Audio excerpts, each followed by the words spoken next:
there, welcome back. Today I'm going to look at the best of the decade. Best films of the decade, or my best films of the decade. You probably won't agree with all of these. They're in no particular order except the top one. The top one is my favourite of the decade. The rest are all great films I really liked that I put in no order. So don't look for any logic. I'm just going to read them from a list, and I'll read them in a random order. I want to talk about them from this list, so that's the way it's going to go. There's no honorary mentions. I'd written some down but decided, no, if you didn't make the list, you didn't make the list, so there you go. Right, okay, the first I'm going to look at is Only Lovers Left Alive. Now I covered this in my vampire section. This is Jim Jarmusch with Tilda Swinton as a vampire who is in love with Tom Hiddleston. It's these two vampires trying to figure out how to survive over time and dealing with family and dealing with humans and dealing with all the mess of living a life and trying to be distant from life but being connected the same way. It's a wonderful film, very emotional, but distant and controlled. The emotions just sprinkle through anyway. It's a wonderful film set in a very depressed heartland of America, where everything's collapsing. Just one of those like nice small films that mean a lot more than it initially suggests. So there's that. Next is Melancholia, which is a Lars von Trier film, starring Kirsten Dunst. The idea is it's about depression, but they're using a sci-fi conceit about what depression feels like. So Kirsten Dunst is getting married, but she's depressed and she can't get over it. She can't get over her own head. So she starts to act self-destructively and destroy her own marriage on the day of her wedding by having a very public affair on that wedding day. Then you jump a little bit later and our depression has continued, but a planet's coming towards the Earth called Melancholia, which is drowning the entire Earth in melancholy and suggesting destruction for the Earth. But as this comes closer, she's the one who starts to feel happier. So it's all about depression, the feeling of no escape from your depression, from your own head. It's a wonderful film, very moody. It's not a film you want to watch every day. It's enjoyable in the atmosphere and what it shows, but it's not an easy film. So it's not one you're going to just pop on every few weeks or something. Next is Elle, Paul Verhoeven's film, starring Isabelle Huppert as a games designer, or she runs a games design company, and one night she gets raped. She figures out who done it. She turns the tides on the rapist, and it's actually all about how she reacts to it. She does not react in a normal way. She doesn't react in a way that society deems sane, but she survives the experience by reacting in her own way and doing her own things and doing her own interpretation of how she should survive. And at the same time, as well as dealing with that, she's dealing with her son who's got a girlfriend she doesn't approve of, the grandchild involved. It's just like it's all about friendships and family, but done by Paul Verhoeven, who doesn't see these things in a conventional way. He sees them as people reacting in their own way to do things that might not initially seem logical, but they make sense the more you get into the world, the more you get into this complex world where nothing that it seems, but it's not in a paranoid way, it's something that seems as in you don't know these people enough to be able to make a judgment on them or anything. The more you get to know them, the more you see that their reactions to all these things make sense in their context and the way they live their lives. It's a wonderful film. It's really funny. It's a total Mickey take of the usual conventional family drama, because things happen in this that would not normally happen, and Verhoeven's having a lot of fun, and so is Huppert. It's really an enjoyable film, and it's wonderful. It's one of those films I think are going to rise in estimation over the years. I think it was critically acclaimed, but I think it's one of those ones that will keep going over the years, really. Now we have two films by Richard Linklater, Boyhood, and we've got Before Midnight. Now Before Midnight is the final in the trilogy of, it started with Before Sunrise, then Before Sunset, now Before Midnight. I love all three of these films. Before Midnight's the hardest one because Before Sunrise, Before Sunset both had a romantic element to them. It's it's a romance of two young people meeting, then 10 years later they meet up again, and it's a romance of what could have been, and now you get into them in 10 years after the marriage, and how tougher things are than they expected, how life hasn't gone their way in some ways, and how they start to distrust each other and have to try and find a way through their own paranoias about themselves, about each other, their disappointments in life, and the disappointments of each other, and how each other react to things. Because obviously, if you're long term for somebody, you know their good points, you know their bad points, and try to deal with that becomes much more difficult. As you're seeing the reality, there's no escape from that reality. And the whole film is about the marriage. Will it survive, or is this the end of it? It's a wonderful film. Boyhood's different. Boyhood's it's shot every year. It's covering a boy's life from childhood, from boyhood to becoming a teenager. And it's all about the changes in his life that occur. Like, he starts off with his parents get divorced, they don't like each other that much for a while.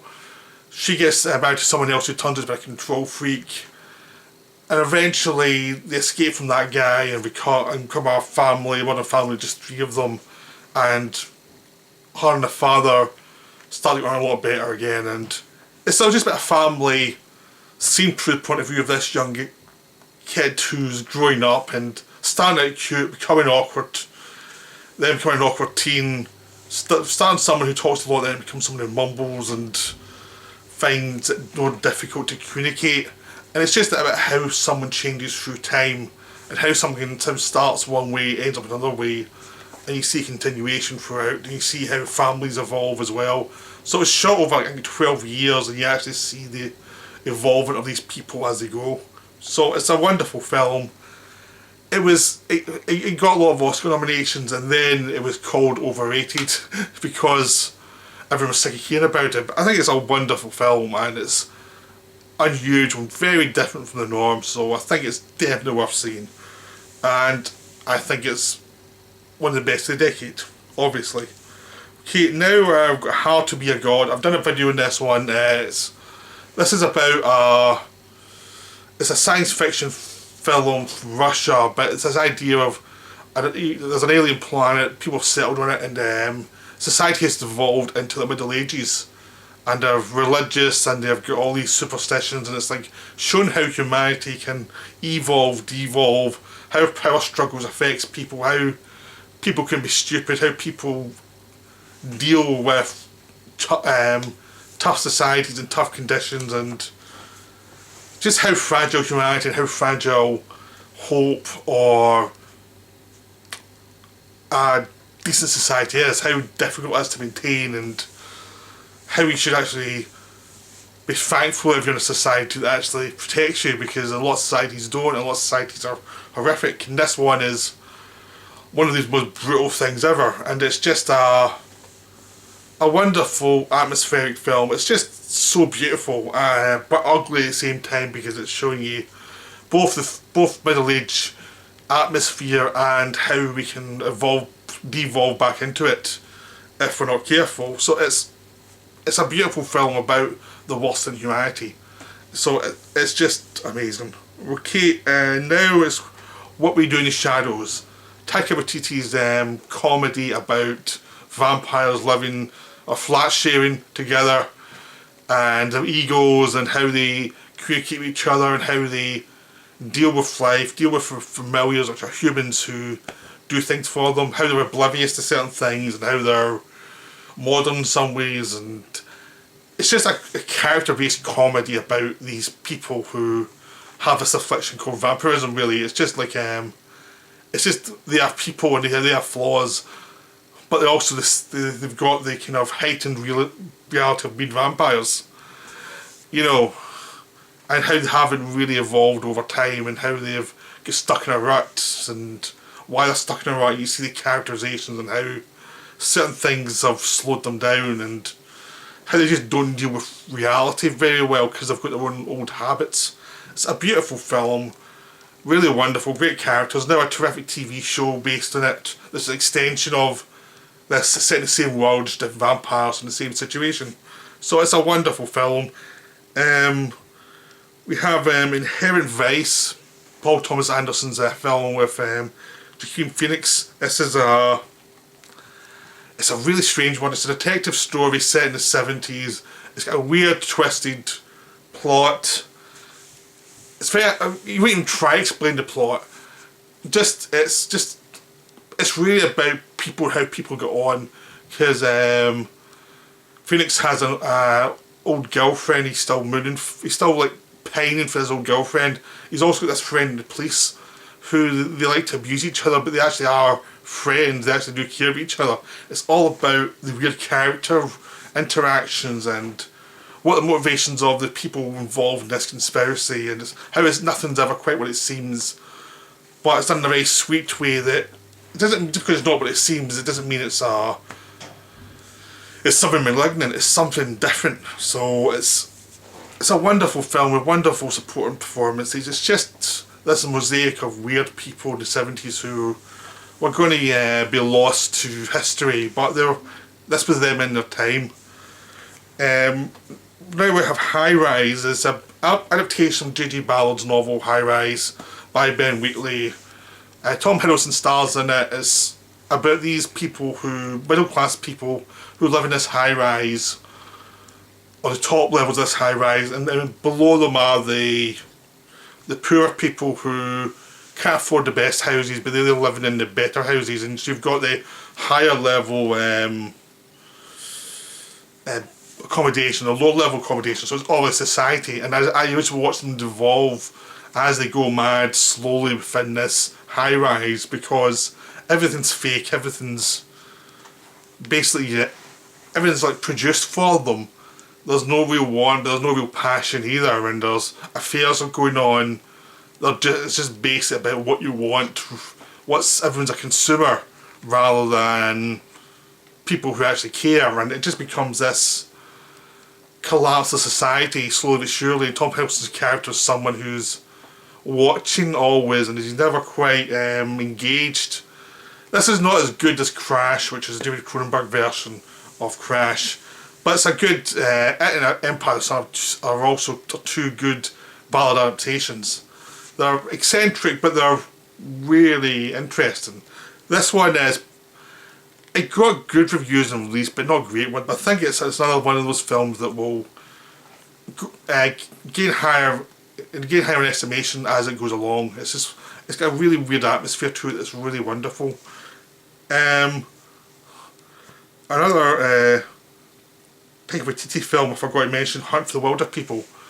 It's about a young boy who's been adopted, or as Sam Neill's his foster parent, and Sam Neill's this older guy who's gruff.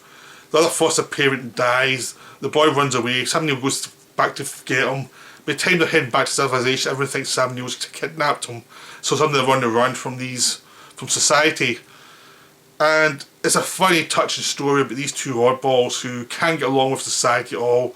Like, the kid is just eccentric and weird, he doesn't fit in, and Sam Neill's character's a gruff guy who doesn't fit in.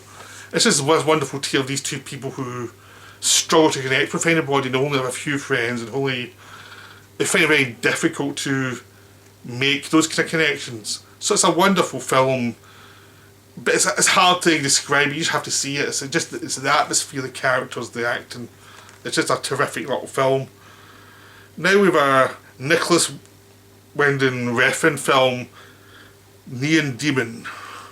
Now this one get mixed reviews. I thought it was amazing. It's just it's about the modelling world, which obviously I have no interest in. Elle Fanning is this model, or is it her sister? I can't remember which Fanning is which, to be honest. There's Dakota Fanning, I think, is the model, who's going through is a new person in the modelling world, and she's taken over from all the old reliables, and they're getting jealous of her. At the same time, she's still living in this seedy hotel run by Keanu Reeves, who's up to no good, and he's probably a paedophile, and it's all about the atmosphere of LA and this atmosphere of this artifice. But what do you do to survive in this civilization? And it's a bit of the strong eat the weak, basically, and it's like a cynical look at civilization, but it's also very stylized. Everything's stylized, and there's people aren't who they seem, but people are, but also they are who they seem at the same time. It's just how do you react to them, and you get enough pointers to avoid it, but do you avoid it, or do you have the power to avoid it? And it's just a wonderful atmosphere. I'm not going to say what happens, because certain things happen that I didn't expect to happen, that makes it very unique and interesting. It's a wonderful film, really strange and odd. Okay, next we have Of Fathers and Sons. This was my film of the year for this year. It's on this list, obviously. So is the favourite. So if you go to my list for best of 2019 for the favourite and Of Fathers and Sons, why I think they're so good. They're on my list of the best of the decade as well. They are terrific. So go to those lists. But Net of Cops, Terrence Malick's Net of Cops, a film that's not very well liked by most people, and I don't really care. So it's just not something I'm that bothered about. I also got To the Wonder and The Voyage of Time. So the three Malick films. To the Wonder is Ben Affleck as a man who marries a foreign woman and brings her back to his hometown.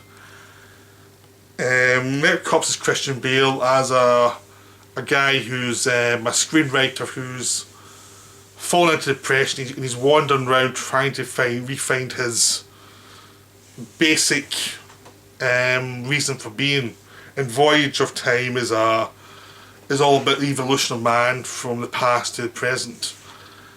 These are all three wonderful Malick films, all three very eccentric. To the Wonder and Net of Cops takes place in the character's head mostly. There's lots of voiceover, and that drives people nuts. But To the Wonder is at the complications of marriage when you're depressed, and Net of Cops is the complications of dealing with life when you've lost your way. So instead of having lots of conversations, they actually take the idea that if you're depressed or if you have problems in your life, you may not say much to people. You may be isolated. You may just be watching a lot of the time, and so they feel more real in a weird way than a lot of more supposedly naturalistic films to me. It just feels more real. Someone who's so tired they can't talk to their supposed loved one, or they can't talk to people who are trying to connect with them. That feels real to me. And To the Wonder is also got this, has a wonderful ending after all the drama and difficulties. It's weirdly moving, but it's very unpredictable. Voyage of Time is just a beautiful look at how we evolved, how humanity's come from almost nothing to be what it is now. So Malick's some people think he's optimistic, some people think he's depressing. I just think he's about life as it is, not anything else. Okay, next we have First Reformed, which is a film that I've already covered on a video. I covered it really in depth then, so I would say go back to my video on First Reformed. It's a wonderful film of a priest trying to find his way after personal tragedy. As you probably have realised watching this video, I like films about people trying to find their way after difficulties. It's a thing I really like in films, so there's a few more ones like that, so that's a warning. But the next on the list is something more cheerful. It's The Adventures of Tintin, Spielberg's film about the famous French comic. I liked Tintin as a kid. I wasn't a massive fan, but I liked it. This film is just adorable. It's obviously animated, it's in 3D. There's lots of adventure sequences that remind you that Spielberg did Indiana Jones. But this is much better than the Indiana Jones has been doing for a long time. This is much more spirited and innocent. And it takes you back to what he was like as a younger filmmaker. Seems to have been freed up a lot by the animation. Like, he doesn't have to stick to reality. He can have buildings fall slowly at the pace he wants them to fall to create a almost musical-like set of movements and like cars and people flying between buildings to create this fantasy world that you wish somehow was real, but it's not. It's just a fantasy, but it's beautifully done. To me, this is Spielberg's best film of the decade by a long shot. This is just a beautiful film. It's just lovely. Now we have two westerns. We have The Ballad of Buster Scruggs by the Coen Brothers and Hateful Eight. Now, I'm not the biggest Tarantino fan, but Hateful Eight was one of my favourites of his. I just like the idea of all these people stuck in this one location trying to figure out who's going out for who. I just like the paranoia of it. I also loved seeing like Kurt Russell, Samuel L. Jackson and Tim Roth all kind of facing off against each other in subtle ways, plus Jennifer Jason Leigh as the focus of all the paranoia, enjoying just hacking it up and being nasty to everybody. It's just a wonderful film, and it's a thing I wish Tarantino did more. This thing was a bit more misanthropic, like what he's doing in Reservoir Dogs, showing the darker side of people. I think he tries to have these films with these tough people, but he never actually goes in for the real nastiness of criminals. He's a very sentimental view of criminals. In this one, that drops and you see something darker and more awful, and it's very good to see. It's very healthy. So, and The Ballad of Buster Scruggs is an anthology of all these different western space stories. Some are moving, some are funny, some are darkly twisted, but they're all just wonderful. It's like the Coen Brothers just took a load off from having to come up with a very long story, just put these little short stories with this anthology. And it really works because they can extend a sequence for a while, or they can make it very short, like the James Franco one. And every story's got its own life. So it's just, again, it's a delight. It's kind of reminds me of Adventures of Tintin, where they're amusing themselves, but they're amusing everybody else while doing it, because they're just having fun with this whole situation of having this anthology. It's the first big western horror anthology since Grim Prairie Tale, so it's nice to see. Okay, now we have The Grand Master. The Grand Master is one of the Ip Man films, but it was made as the art house Ip Man. Tony Leung is the Ip Man. It's much more realistic. It's tied much more to what happened to him rather than the fantasy of the Ip Man series. I've done a video on this one, so I'd suggest you go to the video if you get a full look at that. But it's got some great action scenes that tie to the psychology of the characters, so you can see both what they do and why they do it. And it's terrific supporting performances. The whole mood is is amazing. It's atmospheric. There is a sense of dread of things going wrong, but it's just so well done. It's so moving. So The Grand Master is definitely one of the best of the decade. Now we have The Nice Guys. Shane Black's The Nice Guys. This one looks kind of lightweight, kind of like Adventures of Tintin, where there's no great grand themes. It's with these two guys played by Russell Crowe and Ryan Gosling, who are both like detectives. One's a very incompetent detective and one's like a bruiser, like a bodyguard who wants to be a detective, and it's just watching them try to solve a crime the way it happens in a lot of Shane Black movies. But it's about the characters, how dysfunctional they are, how incompetent they are. I mean, they bumble through the case. They don't do it very well. They find out most of their clues by mistake. But it's a wonderful movie story because you start to see the tragedy of the characters and how bad things have gone for them and how delusional they become. And Gosling has a daughter who he's very close with, but who has to protect him a lot from himself. And it's then Russell Crowe does a bond with Gosling's daughter because they just they like each other, plus they feel sorry for Gosling because he's such a mess up. This is a wonderfully humane film. It's just beautiful. Now we have Grand Budapest Hotel, the Wes Anderson film. It's another one that defies definition. Like, you can explain it's about a guy who runs a hotel and he's dealing with all these things, but it's just the atmosphere, the characters he has to deal with, how they interact, and there's a melancholy to the whole thing, because this guy's sacrificed himself to the hotel, and he's got all these pretentious elements to him that are tied to his sense of himself and what he believes. Ralph Fiennes is amazing in this. The whole film is terrific. I guess one of those ones that's like, just see it and try and not know that much about it, because that's where the joy comes from, is just seeing it in action, because it's a story so well told. Okay, now we have Under the Skin, Scarlett Johansson as an alien in Scotland trying to... Jonathan Glazer directed this, and the alien is basically going around Scotland trying to find out about this area she's in, but she always finds it as this alien, inhumane area, because Scotland can be rough, and you've got the terrible weather, you've got the people who appear rough.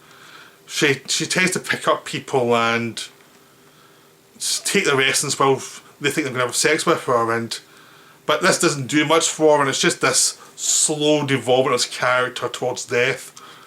It's a beautiful doomed film. It's just so well done, and everyone just seems to know what they're doing in this film. It's the it's the exact opposite of the Avengers, where everything's fun.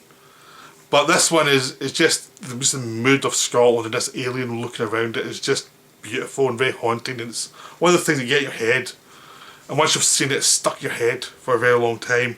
So that's Under the Skin. I haven't done a video on this one yet, but I probably will. I just want to rewatch it again before I do it.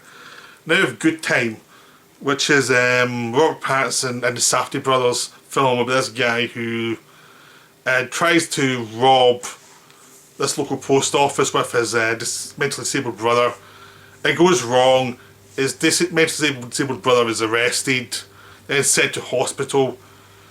Pattinson's character tries to get him out of hospital, kidnaps the wrong person, and all hell breaks loose as everything he does goes worse and worse and goes wrong, and he doesn't have a clue what he's doing. It's just this progression of bad decision after bad decision, and one insane action after another, and it's so entertaining watching him continually try to hustle and just do everything wrong, and it's just this atmosphere of moral and emotional collapse as this guy just digs a hole for himself more and more, so that actually having him arrested is like the humane thing to do, because he obviously can't make it in the real world. He just doesn't have the skills, and he's just making more and more of a mess. And no matter what he says, he's so selfish and he's unaware of what he really needs. He's just such a manipulator, but he doesn't quite understand how he's doing more damage to himself than anyone else. So it's a wonderful film, great performances all round. Jennifer Jason Leigh pops up as Pattinson's girlfriend, who's probably mentally ill.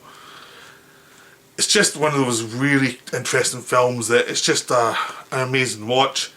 Now we have Upstream Colour, which is Shane Carruth's alien movie about an alien. It's not. I'm not sure if it's alien infection. It's like these people are infected with this. Is it a parasite or something? It's just this weird thing that's come through the food, and it's like, so how people feel alienated from each other and lonely. The alien almost feels like a metaphor for something that's in ourselves, but it also works well enough as a story beat for it's a sci-fi movie. It's a very difficult film to talk about and explain, because watching it is it's an experience, a really experiential film, because Carruth shoots almost like inside the person's head and what they feel and how they feel it. So you're always getting these impressions of what they're feeling and what they're seeing, and you're never quite sure if that's real or not. Is it a sci-fi thing? Is it not? It's an amazing film. It's another one I have to do a video on, but it's very difficult to talk about, because it's like I remember the atmosphere more than the details. So it's one of those weird, complicated films. Okay, now we have one I talked about in the best action films, which is Mad Max Fury Road. It's just astonishing. It's just a beautiful film. Just the build and it's a desperation of Max and Furiosa as they try and escape, then have to go back the way they came, and the whole idea of society breaking down, and they're just trying to find something to hang on to and some sort of survival, and how some people can move on and others can't. as you start to see that Max is so badly damaged, even if he helped other people get somewhere, he can't do it himself because he's such a mess. It's a beautiful, sad film, but with some amazing action scenes, and it's just ferocious. The whole thing is just utterly ferocious, utterly beautiful. You can watch it in 3D, 2D, black and white. There's tons of different versions of it. It's wonderful whatever version you watch. Okay, now we have Last of the Unjust, Claude Lanzmann's film about the elder Jews who try to run the ghettos, and the corruption went through the ghettos, the conditions of the ghettos, what happened to the people in the ghettos, what was the politics, and how the people who ran the ghettos were eventually, after the war, were blamed for lots of atrocities. And was it just or was it unjust? What did they actually do? Was this political, or was it like just desserts? The main focus of this though is how difficult it was to live in the ghetto and how horrible it was, and it was a no-win situation really for anybody.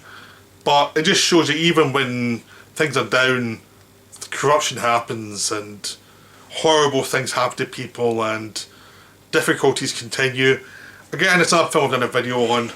I'd recommend going to the video because I cover it in a lot more detail.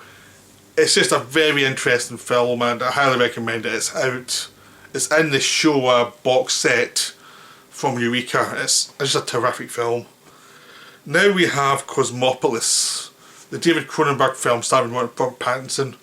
This was based on a Dom DeLillo book, very short book. Cronenberg adapted it, and it's about this like a trader who made a lot of money, who's in a car during a financial collapse, sort of like the 2008 collapse, but he can't get to his office, and as he goes through the day stuck in this car, having all these animals come to him rather than him just go and walk, becomes this car that's going through the cities and seeing the destruction of the city and seeing the effects of capitalism at its worst, and just seeing this man slowly fall apart as he says he's just going to go home for a haircut. So the whole idea is that there's something wrong with this guy. He's so distanced from himself and from other people, and he's made a lot of money but he's not very happy, and it's just a story about our time just quietly going out of control, and this sort of moral and psychological dislocation of being rich and of being in a society that you don't quite feel attached to, that is driving you slowly insane. And he's receiving threats from somebody as well, and he's trying to figure that out, but he's just very dislocated. He's not entirely sympathetic, but he's not entirely unsympathetic either. This was the kind of film that kind of made people realise that Robert Pattinson actually can act. This was his first one where it was like, oh, he can actually act now. And it's a terrific Cronenberg film. It feels very much at home from the Cronenberg of like Dead Ringers or Crash. It feels like that kind of thing where there's a sense of dislocation. You know, you can't quite source it all. You can see if some of it's coming from like society collapsing, but there's an internal dislocation that's there in the performances that make it creepy and weird, and it shows a society that's slowly falling apart bit by bit. It's a wonderful film. I need to do a video on this one. This is one I really need to do a video on. Okay, now we have The Other Side of the Wind. This is it's a weird one to put in because it was mainly made in the 70s by Orson Welles. Then the funding collapsed and they lost the rights to all the footage from the financiers after the Iran revolution, because a lot of the financiers were from Iranians from before. But eventually they found the footage, they managed to arrange all the deals to get the rights to the footage back, and Netflix put it together and put it out. This is a wonderful film. This is Welles' final film. It's not perfect, it's not as good as some of Welles' other films. It's no Citizen Kane, some of the Ambersons or Macbeth, but it's a very interesting look at a director collapsing psychologically. You see him doing this art house film where he's lost all sense of meaning, and he's trying to bring his backers along with him by showing them all this footage that doesn't quite make sense. He's lost his leading man, and it's a look at a director who's lost track of the society he's in, and he's just very depressed about it. John Huston plays the director, and it's just wonderful because the art house sequences of the film he's making are beautiful, and the sequences in the in his house, and as he's trying to go for money, show a man who's just lost all sense of himself, as he's all these hangers-on who just parrot nonsense. So he can't have a normal conversation with anybody, and the way he acts makes you think he doesn't really want one. He just wants these hangers-on so to distract him from himself. Peter Bogdanovich shows up as someone who's trying to help him, but maybe getting used. It's just a wonderful, weird film, so definitely a high point. But the actual best film for me of the decade is not a film, it's Twin Peaks: The Return. David Lynch's 18-hour follow-up to Twin Peaks. Some people say it's a film, some people say it's just a TV show. Why can't it be both? Who cares what it is? It's just wonderful. It doesn't act like a TV show because it's set up in parts. None of the parts really matter because you're just watching them in bits. It doesn't really matter when you see what, it's just the story slowly evolving, this 18-hour experience. It's just beautiful. It's beautiful. There's lots of things that TV shows don't do. It's all about atmosphere. It's all about one guy going through different experiences. Because it's basically Cooper been split into different existences. And one, he's this guy Dougie, who's this innocent, who's very simple. Another one, he's the Dark Cooper, who's a criminal going through the underworld, causing havoc. And slowly Cooper, who's trapped in the Twin Peaks Dark Lodge, has to finally get free and face down his dark side. It's just all about that, but it's all through atmosphere and dread and slow interacting with the characters on the old TV show as well. Some of them are gone, some have died.